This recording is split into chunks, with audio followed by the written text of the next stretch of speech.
Can you see my slides? Paano ba mag-presenter's view? Sa ganyan, no? Hindi ba pwede? Hindi ko daw mababasa sa notes, no?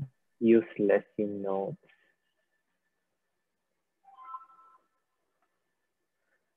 Insigne, Maria Isenia. Nabati ka. Nabati ka, te. Ikaw yung magdasal. Dali, mukha kang madasalin.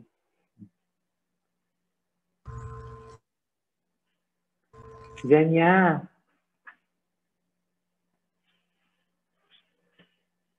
Wala, nag-turn off in Ganya, ayaw niya magdasal. Sinong pwede?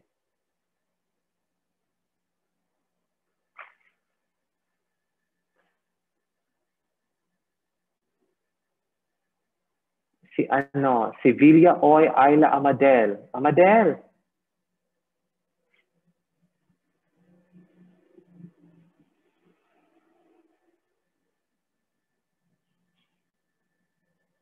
Hello?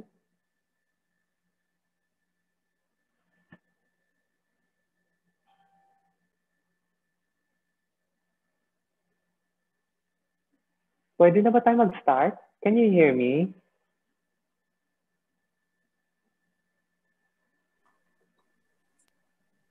Yes, Doc. Sino pa? Mark? Kevin? Hallelujah? Present po. Sige na. Mag-start na tayo. Ikaw na lang mag-lead ng prayer. Total, mukhang yung apelido mo. Mukhang prayerful. Mark, sige na. Please lead the prayer. Thank you.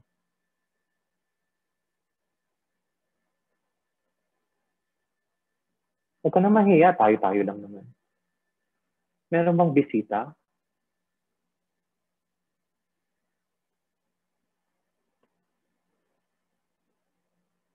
Mark.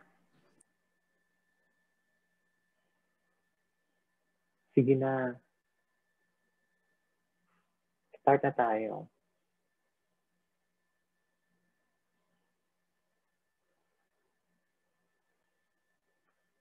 Or Judy, ready ka na ba? Judy Cain, na kapatid ni Abel. Ikaw na lang mag-lead yung prayer, please. Kahit short lang. Mahina po, volume. Hello, Doc. Naririnig po ako? Yes, we can hear you. Go ahead. In the name of the Father, and the Son, and the Holy Spirit. Amen. Let us bow our head and feel the presence of our Lord. Lord, please guide us in this day that we will be able to learn what our Dr. Mambolau discussed to us, and that we will be able to retain and understand his lessons. In the name of the Father, the Son, and the Holy Spirit. Be able to learn and retain. Good luck, no? Okay.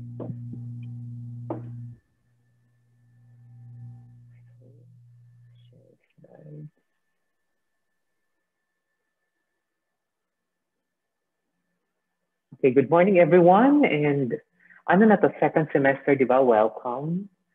Congratulations, halfway there, and then after that, next year, second year na kayo. So today we are going to talk about organization of the nervous system, basic functions of synapses, and neurotransmitters. Paano pa matatanggal yung mga pagmumukha? Wait lang. May nakakaabala yung parang first time lang, no?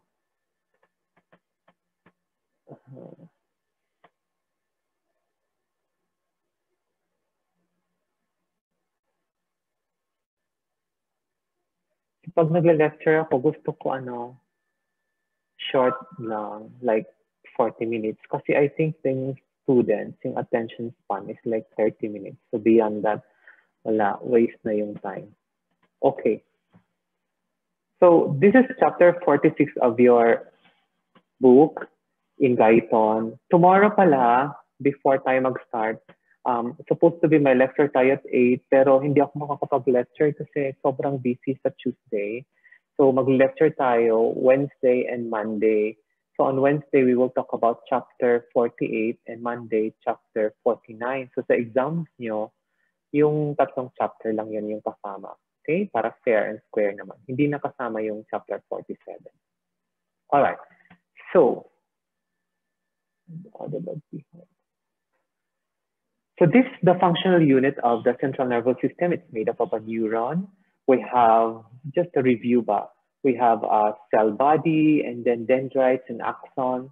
So minsan, most of the time, mas mahaba yung axon, pero minsan mahaba yung dendrite. And yung pagkakaiba lang kasi yung dendrite, di ba, yung impulse is towards the cell body while the axon is away. And then maraming mga connections yung dendrites. Pero pwede din naman yung axons at the tip. So, for example, if it's a motor neuron, so pababa siya. The cell body is in the cortex and then the axon will go down to the spinal cord. But if it's a spinal nerve or sensory neuron, paakyat naman siya. The cell body will be in the periphery.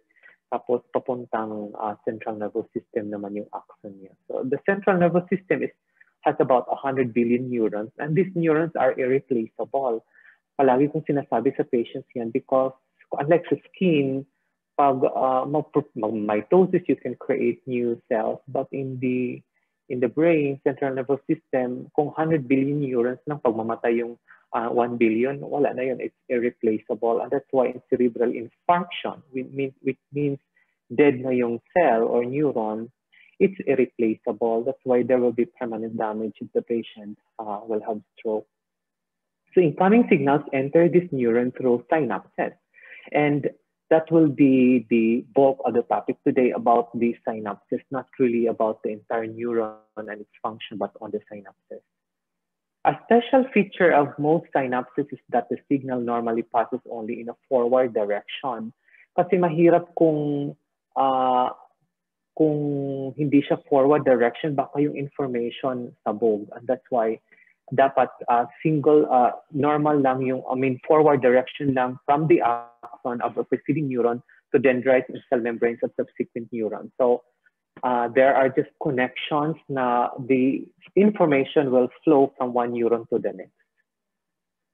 Okay, so when we talk about somatic portion of the sensory system, it transmits sensory information from the receptors of the entire body surface and from some deep structure. So pag somatic, syempre sensory siya. Pag motor, iba naman yun.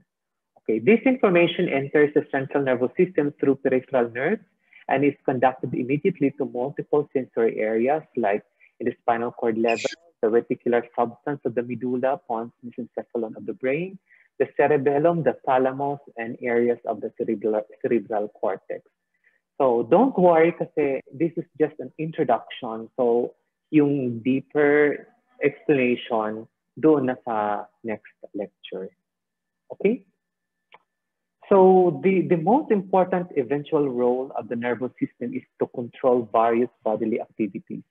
Meron tayong motor system, and then it has effectors, yung skeletal muscles, or pwedeng gastrointestinal tract, for example, in an autonomic nervous system. So sa motor pa rin siya. So meron kang sensory, meron kang motor. Yung sensory sends information of what's happening in the periphery, and then it will be relayed to the brain, and then the central nervous system will now decide what to do about that information, and then it will send its output through the motor part. Okay, so the activities are contraction of appropriate skeletal muscles throughout the body, contraction of the smooth muscle in the internal organs, and this is through pag smooth muscle, this is through the autonomic nervous system, and secretion of active chemical substances by both exocrine and endocrine glands in many parts of the body. So the skeletal motor nerve axis of the nervous system is for controlling the skeletal muscle contraction. And meron pa tayong topic niyan sa susunod na lecture. We will be talking about the motor unit. Okay, one of the most important functions of the nervous system is to process incoming information in such a way that appropriate mental and motor responses will occur. Neurologists say na amazing yung brain kasi hindi pa natin na-discover how these processes really take or occur. Parang ang dami pa nating pag-aaralan about the nervous system. So how it does this appropriate mental and motor responses, we can try to explain through the synapses, neurotransmitter, its reactions. Pero the entire process is really amazing and hindi pa natin naalalaman. So 99% of all sensory information is discarded. And only 1% of the time, yun yung will be processed, and then it can produce a certain reaction. So, for example, ngayon nakaupo tayo, there are senses in your skin from yung buttocks mo kasi di ba nakaupo siya, meron yung pressure. So if you focus, actually mararamdaman mong merong pressure. And then yung damit mo, from head to toe, kung covered ka, it also sends information on your skin. So ang dami-dami yan. So imagine if all of these sensations are going into your consciousness, then it's going to affect how I speak right now. Kaya mahirap yung nakikita niyo sa movie, biglang yung senses niya pronounced, lahat ng mga sound kahit malayo naririnig na niya at it goes into his consciousness, and then your attention span will be affected. And this is kahit 99% of all sensory information is discarded, actually this is beneficial for us. And if you are in a conversation in a restaurant, for example, marami kang maririnig na voices, pero meron ka lang certain noise or certain voice na yun yung focus sa attention span mo. Kahit actually naririnig mo yung sound in your environment. Pero for example, you hear a certain noise, may bumuto, that's how the brain is so amazing, because yung noise in the periphery, merong certain noise that will stimulate the cortex na, hey, you have to focus on this noise. Parang the subconscious level is trying to filter all information and then submit it to the cortex kung importante na. For example, if you are in a conversation, ang daming noise sa kabila, and then biglang maririnig mo yung pangalan mo, your attention will be directed to the source of that noise, kasi yung cortex mo perceived the noise as something. Hello ka. So when important sensory information excites the mind, it is immediately channeled into proper integrative and motor regions of the brain to cause a desired response. So only when the sensory information will excite the mind. So ganon. So if exciting yung chismis, kahit mahina lang yung voice, your attention span will go to that certain source of noise. Okay. So the major level of the central nervous system is from the spinal cord. We have the lower brain or the subcortical level, yung mga brainstem, mga ganon. And then higher brain or cortical level. So we will talk about all these levels in the next lecture. So mag-uusapan natin yung spinal cord at saka yung all the connections in the brainstem and in the cortex naman. So iba-iba silang chapter, and ngayon introduction lang siya. So synapses. Ito yung bulk ng lecture natin today, and kailangan meron kayong matutunan about how this synapses works. So when all neurons have connections, and we call it synapses, and each synapses can function either the transmission is blocked from one neuron to the next, or the transmission is changed from a single impulse into a repetitive impulse. So for example, in visual, di ba? A single impulse it is magnified into a repetitive impulse and then it causes seizure. It can be integrated with impulses from other neurons to cause a highly intricate patterns of impulses in a successive neuron. Say, for example, meron ka lang nahawakan na mainit, and then immediately all the responses will be stimulated. Initially, a reflex to remove the arm, but after that, there are certain responses from an integrative information. Let's say, makurangab ka, mag-iisog ka, matuok ka, or you will try to paparungon mo ang stove, something like that. So a certain impulse can be blocked, or it can be augmented, or it can stimulate other neurons to create an intricate pattern of activity. All right, so this is the physiological, it is composed of three, a neuron is composed of three major parts. Yung soma is the body, and then yung axon, it extends from the soma into the peripheral nerve that leads to spinal cord. If we're talking about motor neuron, kasi this is the example. And then dendrites, which are great numbers of branching projections of the soma that extend as much as 1 millimeter into the surrounding areas of the cord. So ito yung, it receives information from the preceding neuron, and then the axon naman is the one that parang sends the impulse to the next neuron. Okay, so that's how synapses works. So kailangan in this slide may matutunan nyo, ma-memorize nyo how the process of synapses occur, because there are two types, chemical and electrical. First, we will talk about chemical.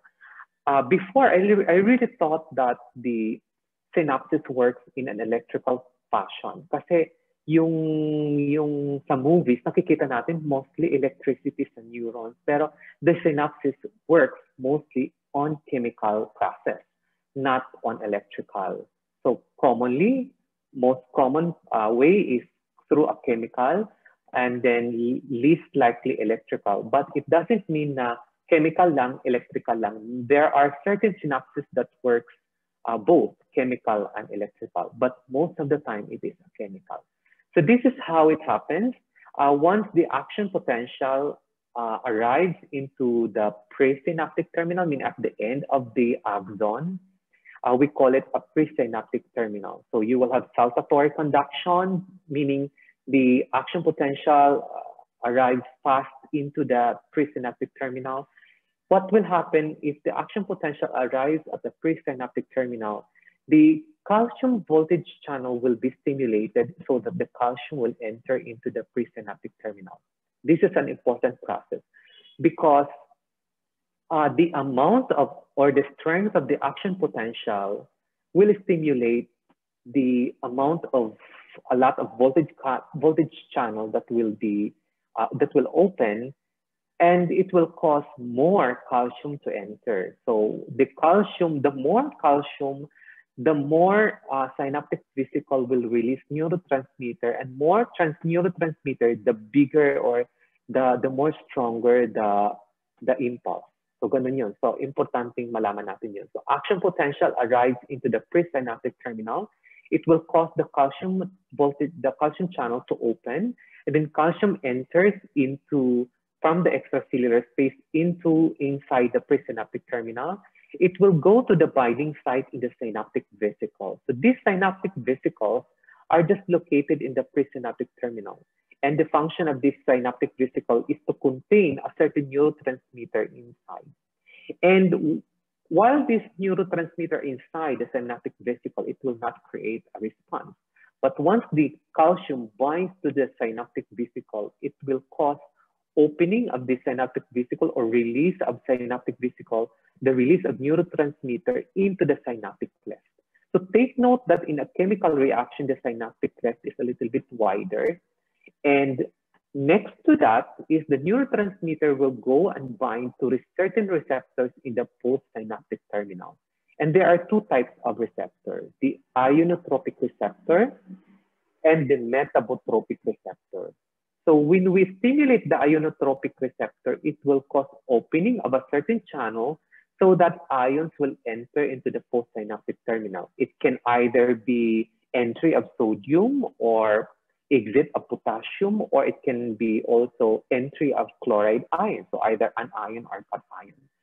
Nevertheless, once you stimulate an ionotropic receptor, a certain channel will open and cause an ion to enter or exit, and it will cause cellular response like a membrane potential, a biochemical cascade, or regulation of gene expression. So, the neurotransmitter can also stimulate the metabotropic receptor, and this time, it will not cause opening of certain ion, but it will cause or stimulate the second messenger.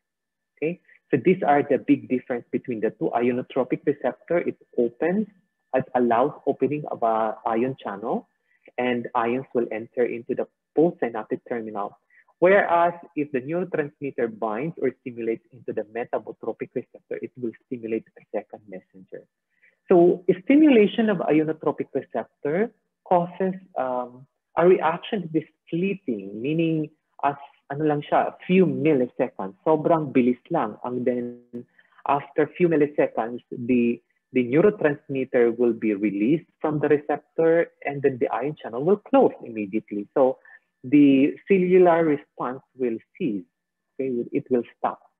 Unlike a metabotropic receptor stimulation, the second messenger will have a longer effect.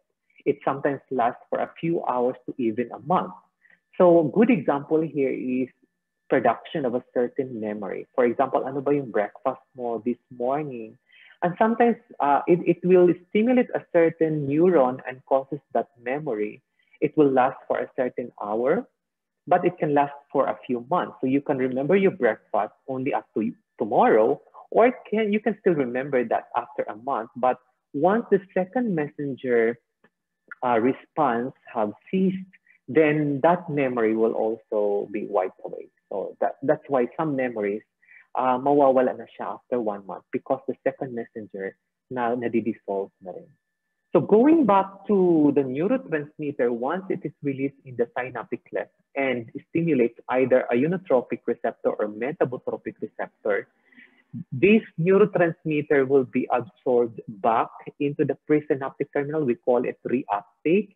And then they will be stored back again in the synaptic vesicle. So it's a one way of pagtitipid. Parang nagtitipid tayo ng neurotransmitter because he also uses some energy in creation of this neurotransmitter, especially if it's peptides.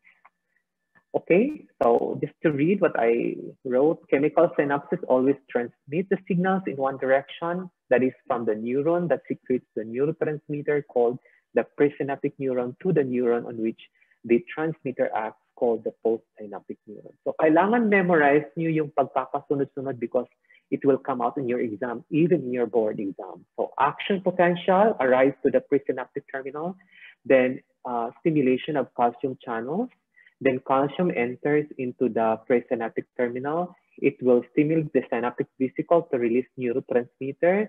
The neurotransmitter will go to the postsynaptic terminal and stimulate a certain receptor, and then you produce a certain reaction.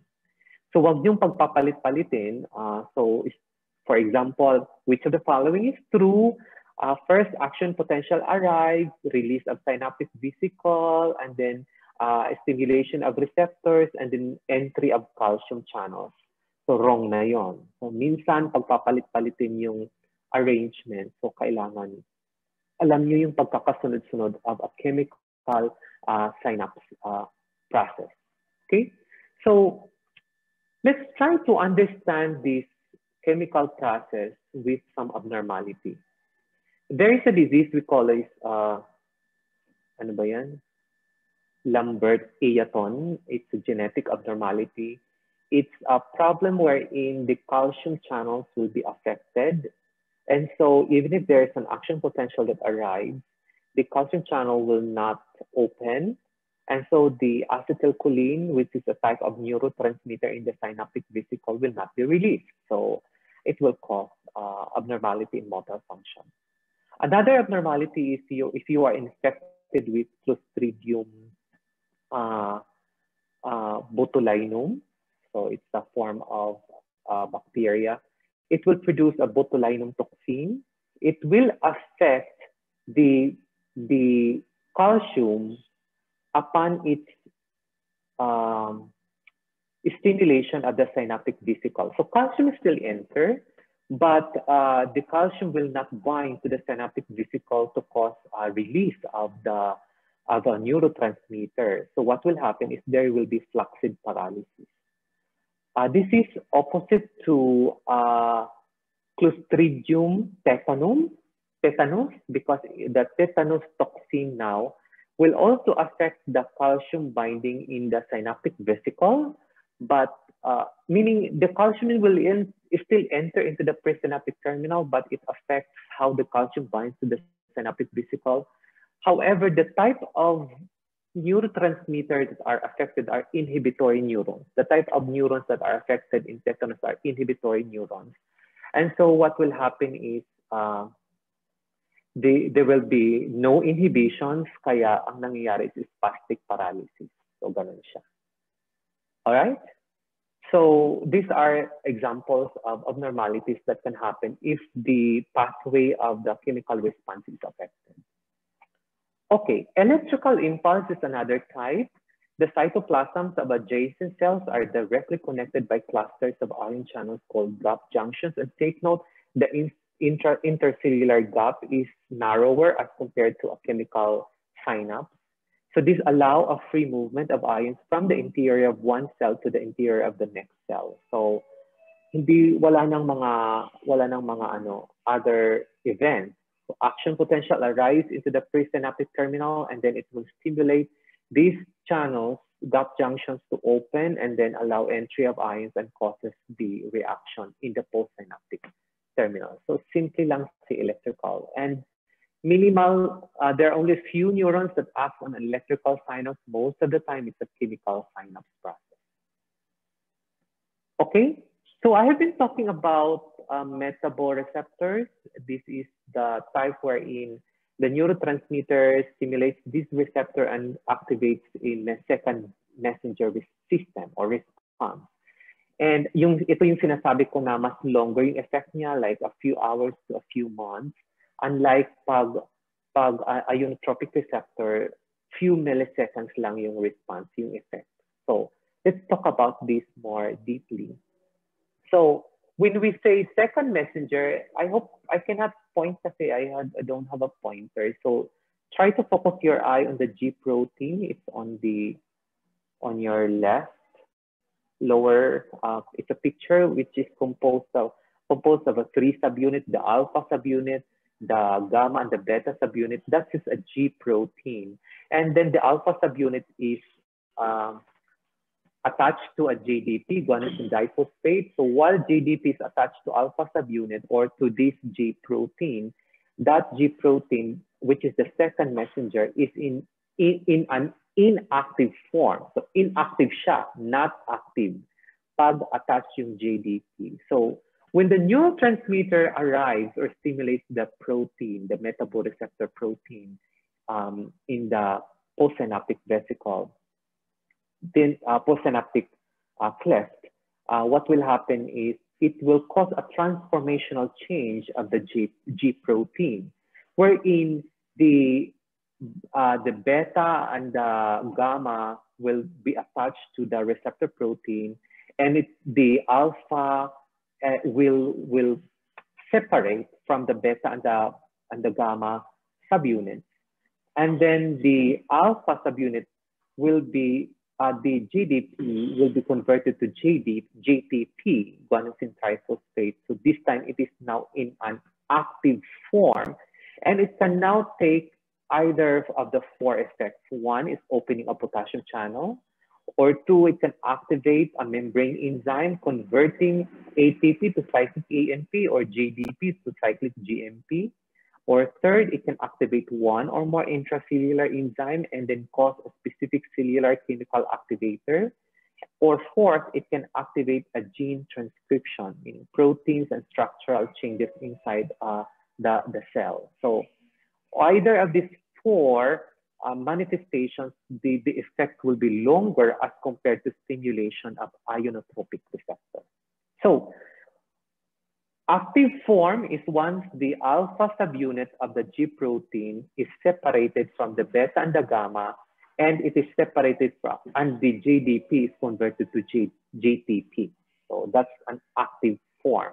It will go back to an inactive form if the GDP will be hydrolyzed back into GDP, guanosine diphosphate, and then the alpha subunit will bind again to beta and gamma, and this entire G protein is separated from the receptor protein. So it goes back to an inactive form. All right? I hope that is clear. So, sorry.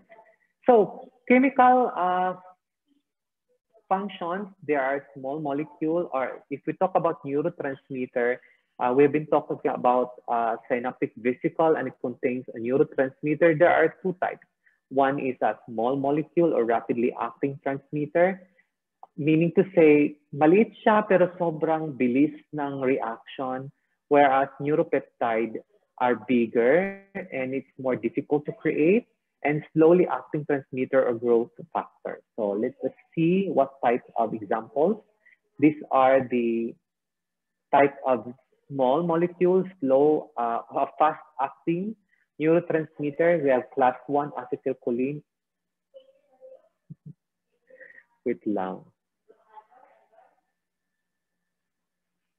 So acetylcholine is the most commonly used neurotransmitter in the nervous system. Sobrang sikat siya. It is used in motor neurons. It is used in stimulating skeletal muscles. It is used in autonomic nervous system, both pre- and post-ganglionic neurons.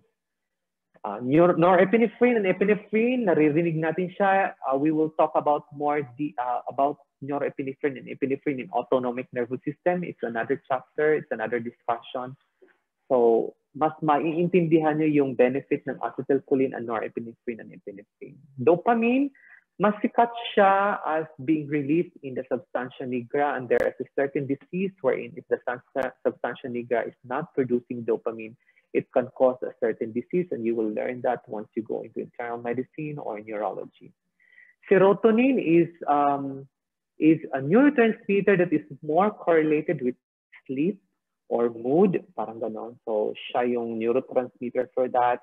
And then histamine for some vasodilatory functions.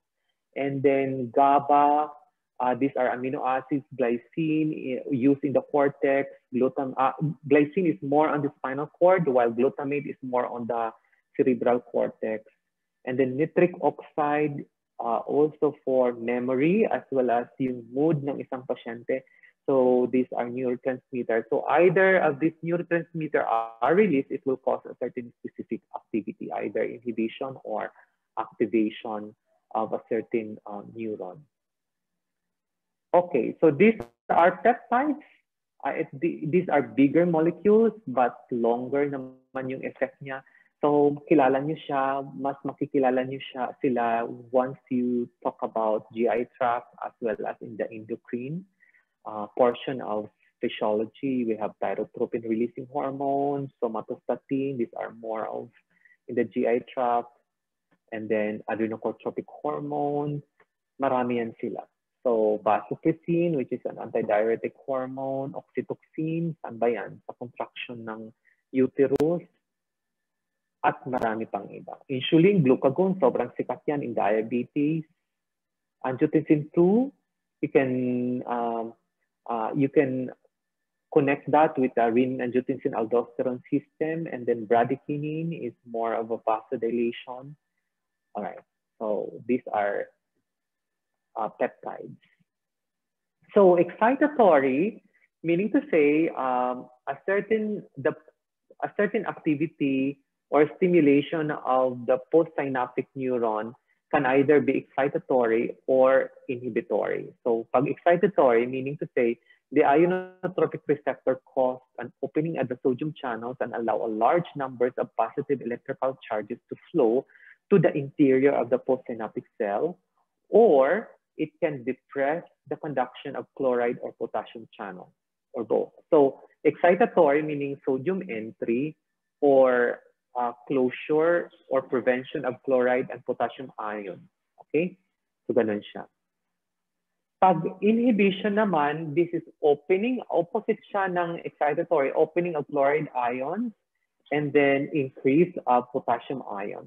So, ganun lang yung inhibition or excitation. So, either of the, kung inhibition man ang i-stimulate mo, the reaction will be opening of chloride ions or increased conduction of potassium ions or activation of receptor enzymes. All right. So, malapit na tayo to the end of the lecture. These are just certain special activity of synaptic transmission and fatigue. This is important because we thought that fatigue is something bad, something abnormal, but actually it is something helpful because fatigue is an exceedingly important characteristic of synaptic function. When areas of the central nervous system become overexcited, fatigue causes them to lose this excess excitability after a while. A good example here is seizure. Pag nagsi-seizure ang isang pasyente, there are a lot of electrical impulses, and then eventually mag-win off yung electrical impulse na yan because the neurons will be fatigued, and then the seizure will stop. So imagine if hindi nagpa-fatigue yung synaptic transmission, mag-status epilepticus yung pasyente, continuous epileptic reaction for more than 30 minutes, mamamatay yung pasyente kasi wala oxygenation. Okay? So the mechanism of fatigue is mainly exhaustion or partial exhaustion of the stores of transmitter substance in the presynaptic terminal. So take note that there are neurotransmitters in the vesicles, and these are released into the presynaptic cleft to stimulate a certain receptor, but they are also reabsorbed back through reuptake and then stored back in the vesicles so that it can be ready for use in the next action potential. So kung sunod-sunod yung action potential, that process of releasing neurotransmitter and recovering back the neurotransmitter, nababawasan na yung neurotransmitter mo, and that's one explanation of fatigue. So progressive inactivation of many of the postsynaptic membrane receptors naman. So even if you have enough neurotransmitter, but the receptors in the postsynaptic is not ready for a certain activity of either sodium entry or potassium exit, so the postsynaptic membrane receptor is not also ready. It's one of the reasons why there is fatigue. And the third is slow development of abnormal concentrations of ions inside the postsynaptic neuronal cells. All right. So acidosis, we know about this, that acidosis or alkalosis can affect the transmissions in the neurons. Alkalosis can increase neuronal excitability, meaning ito yung makakakos ng seizure kasi increasing excitability. So patients with epilepsy, if they hyperventilate, carbon dioxide will go out, it will cause respiratory alkalosis, and it can cause or stimulate an epilepsy, so a seizure reaction, parang ganon. Acidosis, we know it depresses neuronal activity. So if the pH is below 7, if the pH falls from 7.4 below 7, it will cause a comatose to the patient. So good example here are uremia, or if you have diabetic ketoacidosis, so nagiging comatose yung pasyente because of acidosis. All right. So effect of hypoxia, alam na natin yan. If there is cessation of oxygen for only a few seconds, it can cause complete inexcitability of some neurons. And this effect is observed when the brain's blood flow is temporarily interrupted because within 3 to 7 seconds, the person becomes unconscious. All right. So certain drugs can affect synaptic transmission, like caffeine. It is seen in coffee, theophylline in tea, and theobromine in cocoa. Social. Ganun ang ka-pronounce daw ng hindi daw cocoa. It's cocoa. So these drugs can increase neuronal excitability. Kaya di ba pag nagkakape ka parang mas alive ka. So it's probably because of certain effect of these drugs in the synaptic transmission. Strychnine I don't know if you're familiar about this, but this is the best known of all agents to increase excitability of neurons. Ito yung nakikita natin sa insecticides, strychnine, and on history, sobrang sikat siya, ginagamit siya as pang-poisons. Alexander the Great was killed from poisoning from strychnine. And then, di ba sa World War II, yung mga, ano ba yan, yung Nazi something, yung pampatay nila sa mga Jew, yung strychnine yung ginagamit nila. So, yun, strychnine, sobrang sikat siya. Pero ngayon, hindi na siguro, no? Kasi sa Korean novelang nakikita ko ano na parang warfarin ata ang ginagamit. Kasi pag chona, pag inom ganyan, pura na ng dugo, di ba? So, hindi siguro strychnine. Kasi strychnine will cause paralysis. Kaya nakikita niyo mga insects if they're injected with or sprayed with strychnine, na paparalyze sila. Certain anesthetics can increase the neuronal membrane threshold for excitation and thereby decrease synaptic transmission at many points in the nervous system. You will learn more of this once you go into pharmacology. We use certain anesthetics during surgery. Yay! I don't know if this is the last. Yes! That's the last of my lecture today. Short lang siya. It's just an introduction to the motor system. I want you to learn more about the synapses and on the process of the chemical reaction more than an electrical. And then importantly din yung second messenger reaction. All right? We are 40 minutes. Yes, I think okay na yan. Let's open the floor for some questions and clarifications. I sent you the slides. Nandun yung mga notes ko. Siguro mababasa niyo kung anong importante sa chapter na yan. Question? Hello, Doc. Hi, Jessa. Hello, Doc. This is Jessa po. I'd like to ask lang po, what happens to the brain if like, for example, you have major depression or schizophrenia or other impairments of the brain? So, yung sa schizophrenia, they believe that there are problems with neurotransmitter. We're not really sure more, but let's say serotonin, dopamine, acetylcholine, these are among of the receptors, neurotransmitter that they believe is the cause. So there is a problem with transmission of neurotransmitter. So that's the main pathophysiology of schizophrenia. They believe that there is a problem with the synapses of the brain. Since we know that it's more of a chemical reaction rather than electrical reaction, so we have to focus on the problems in chemical synapses. Yun lang ang alam ko. I'm not a psychologist, so yun lang ang naaalala ko. Problem with neurotransmitter. Siguro doon natin ma-appreciate yung importance ng neurotransmitter pag alam natin yung disease entity, no? So schizophrenia, a problem with neurotransmitter. Let's say in Parkinson's disease, di ba? There's a problem with dopamine, something like that, or GABA. So I think in schizophrenia, it's the same. It's the same explanation. There's a problem with neurotransmitter. But what specific neurotransmitter, I'm not really particularly sure. Thank you, Doc. I actually asked you about it, Doc, because I have a sister who has it po. So, yun nga, I know that there is a defect with the neurotransmitter.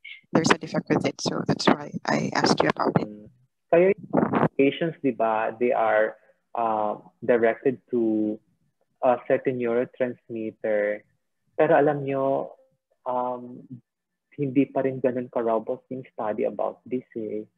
The last time I had my psychology rotation, matagal na, pero at that time, hindi pa rin sila ganun ka, I mean, the pathophysiology behind it is not that great. Kasi the brain, na-explore pa lang natin as the approximate is just 40%. So the remaining 60% hindi pa natin na-explore. Baka sa generations nyo. Some more questions? Doc, good morning, Doc. Hi. Question, Doc.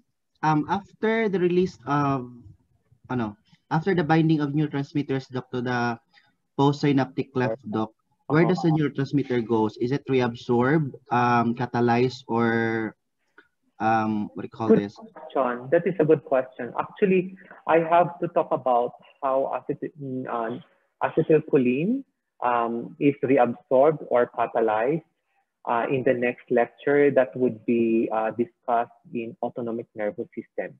But most of the time, the neurotransmitter are reabsorbed, nare-reuptake sila into the presynaptic cleft or presynaptic terminal, and then they are stored back in the vesicle. But there are certain neurotransmitter wherein, let's say, acetylcholinesterase, it will cleave the acetylcholine. But again, this process is not to destroy a certain neurotransmitter, but to recover it and to reabsorb it. Parang ganon. So there, a good example there is norepinephrine, because there is about, I'm not sure if it's about 20 to 30%, but some of the norepinephrine are degraded, and then nawawala na sila from the synaptic cleft into the circulation, hindi na reabsorbed into the presynaptic vesicle. So there are three ways for neurotransmitter after it stimulates the receptor. One, it is reabsorbed into the presynaptic terminal.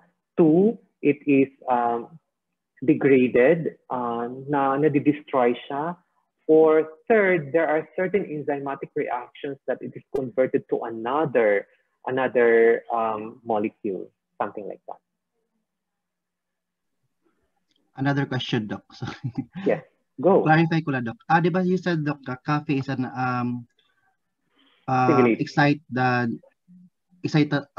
affects the excitation of what do you call this? Activity. Yes, yes. Yes. Tapos as nahidak na basahan, Doc, nga 1 cup of coffee will decrease 24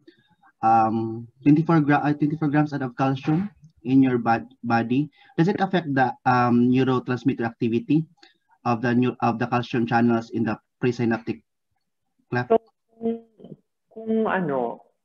caffeine is more of excitation, but there are certain neurotransmitter, certain neurons that will be stimulated with the intake of caffeine. Hindi lang siya sa excitation of a certain neuron, it can affect other neurons, and the stimulation of other neurons will have a different effect. Let's say vasodilation of cerebral arteries, it can cause headache, or stimulation of the autonomic nervous system causing increased heart rate. So hindi lang siya, marami siyang effect. So caffeine in itself can stimulate certain neurons, but it can also depress other neurons. So if we talk about hypocalcemia with the intake of caffeine, Lapaw. Practical exam kay kuan online na tarang no. Oo, Paulo. So if there is hypocalcemia, ang nangyayari talaga niyan is it affects the entry of sodium channel. Kasi if there is low calcium in the extracellular space, mas nagiging excitable yung neurons. So, mas nagiging excitable yung neurons kasi nga yung membrane potential niya mas nagiging less negative, and that's why it will cause sodium to enter more inside the cell and causes electrical excitability. That's why if you have hypocalcemia, there is tetany, di ba? I don't know if you're familiar, pero first year pa lang kayo. If there's hypocalcemia, it will cause tetany of the muscles, parang spastic yung muscles. A certain stimulation to certain muscles, yung reaction niyan parang nagko-contract sila na sobra, highly excitable yung nerves, causing contraction of certain muscles because of hypocalcemia and because of increased sodium entry. Ganun siya ang effect niya. I hope I answered your question. Thank you, Doc.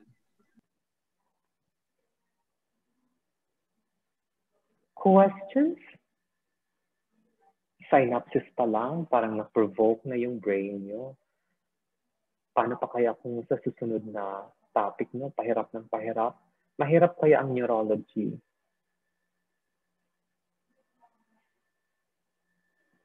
Wala nang question? Question, Doc, another. Sorry. Yes. Doc, after the di ba, action potential will allow the calcium channel to open, thus calcium enters to the channel and then bind to the vesicle. After the binding, after the release of the neurotransmitter from the vesicle, where does the calcium goes? Okay. So the calcium will just be after the action potential kasi the calcium will now go out into the extracellular space outside of the presynaptic terminal. Does it require for the conduct for the... there is a way how to excrete the calcium again so that it is ready for the next action. Okay. So does it require, Doc, for the calcium channel, and does it require an ATP? If there is hypocalcemia or hypercalcemia, it will really affect. It will affect the conduction or the process of chemical reaction in the pre and postsynaptic terminal if there is a low calcium. So to answer your question, after the calcium binds to or stimulates the binding site in the presynaptic vesicle, once the action potential goes into repolarization, then the calcium will now be expelled out of the presynaptic terminal. Okay, Doc, thank you. So meron tayong action potential sa neurons. It is almost similar sa action potential in the smooth muscle, not in the smooth muscle, but in the skeletal muscles. Ang difference lang niya is kasi wala siyang plateau phase. Unlike in smooth muscle or in the cardiac action potential, meron siyang plateau phase. In the neurons, para siyang depolarization and then repolarization. So there's just calcium entry, sodium entry, and potassium exit. Hindi siya katulad ng cardiac muscle that there is plateau phase because the sarcoplasmic reticulum will release 80% of the calcium, something like that, causing that plateau. So if you are really interested how the action potential of neurons, you just read more about it, but wala siyang halos plateau phase. So there is that phase in the action potential of a neurons na repolarization, and that's the time where the calcium will be extruded out from inside the cell outside. So if we're talking about in the terminal of the axon, pagpasok ni calcium, that's the depolarization, and then pag-exit ni calcium, that's the repolarization phase. I hope I answered your question. That was a good question. More question? Lalabas siya sa exam nyo, and then sa board exam, lumalabas siya palagi. Yung pagkakasunod-sunod ng synaptic process, chemical synaptic process. Lumalabas siya palagi sa board exam, kaya kailangan nyo siyang alam. And then dun nagkakamali yung mga students sa calcium kasi akala natin parang neurotransmitter will be released in the vesicle, it will stimulate the receptor, and then doon naman sa postsynaptic receptor, calcium will enter. So meron din kasing, possibly kasing may calcium entry doon, but you have to really specify postsynaptic and then presynaptic calcium entry. So these are terminology na kailangan titingnan nyo sa mata nyo. So action potential arrives and then calcium channels will open in the presynaptic terminal, causing the calcium to enter into the presynaptic terminal. So be careful with pre and post, magkaiba sila. So for example, once you have the neurotransmitter have stimulated the receptor, it will cause ions to open. There will be opening of sodium channels in the postsynaptic terminal. And there will be sometimes opening of the potassium channels, palabas naman yung potassium channel in the postsynaptic terminal. So dapat yung mata nyo, alam nyo yung pagkakasunod-sunod, pre or post. Ako, malalaman nyo na ang mga way para guluhin yung mga estudyante sa exam, no? Ganun kasi ang mga panggulo. questions?